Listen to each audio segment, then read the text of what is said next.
আজ বিশ্ব শরণার্থী দিবস। বিশ্বের সর্ববৃহৎ শরণার্থী ক্যাম্প বাংলাদেশে কক্সবাজারের উখিয়া ও টেকনাফে। মিয়ানমারে সেনা নির্যাতন, গণহত্যা থেকে বাঁচতে 2017 সালের 25 আগস্ট থেকে 7 লাখের বেশি রোহিঙ্গা বাংলাদেশে পালিয়ে আসে।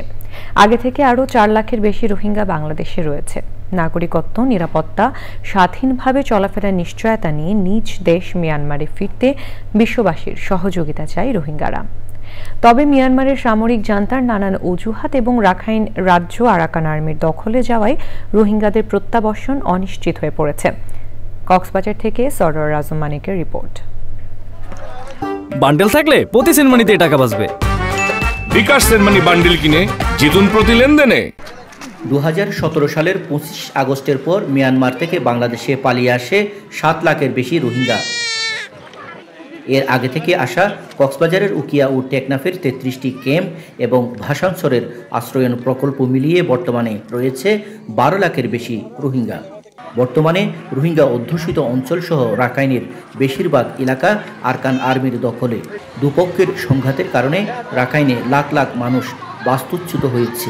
এই অবস্থায় রোহিঙ্গাদের প্রত্যাবাসন কঠিন হয়ে পড়েছে।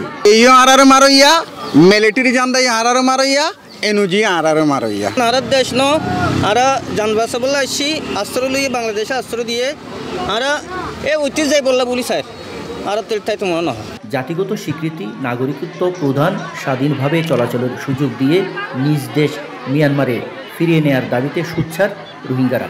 রোহিঙ্গা খুলে বেকুন না আর কেন জেবইল্লা কিন্তু আগে যে দিল্লা খাড়ি মারি নিয়ালে বাংলায় ফিরে মফুজা তুলি দিবে যে হেন্ডিল্লা ইন্ডিয়া আনো রোহিঙ্গা যাইবল্লা বলি রোহিঙ্গা দুনিয়ারে আরজ করছে। রোহিঙ্গারা নিজ দেশে ফিরে যাক, এটা চান স্থানীয় জনপ্রতিনিধিরা।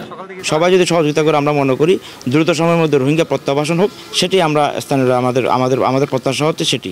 রোহিঙ্গা ক্যাম্পে কর্মরত আন্তর্জাতিক সংস্থার কর্মকর্তারা জানান, রাখাইনের বর্তমান পরিস্থিতি রোহিঙ্গাদের জন্য নিরাপদ নয়। মিয়ানমার 8 বছরে নানা অজুহাতে একজন রোহিঙ্গাকেও ফেরত নেয়নি। যে শরণার্থী দিবস উপলক্ষে ইউএনএইচসিআর রচনা প্রতিযোগিতার আয়োজন করেছে। এক রোহিঙ্গা ছেলে একটা রচনা লিখেছে, তার অডিওর বর্ণনা দিয়েছে, ইংরেজি রচনা। লাস্টে সে বলেছে যে my hope that I will be back in my sweet home.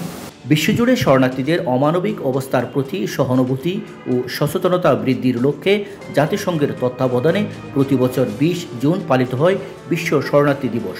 রোহিঙ্গাদের প্রেক্ষাপটে দিবসটি বাংলাদেশের জন্য বিশেষ তাৎপর্য বহন করে। সরওয়ার আজম মানিক, চ্যানেল আই, কক্সবাজার।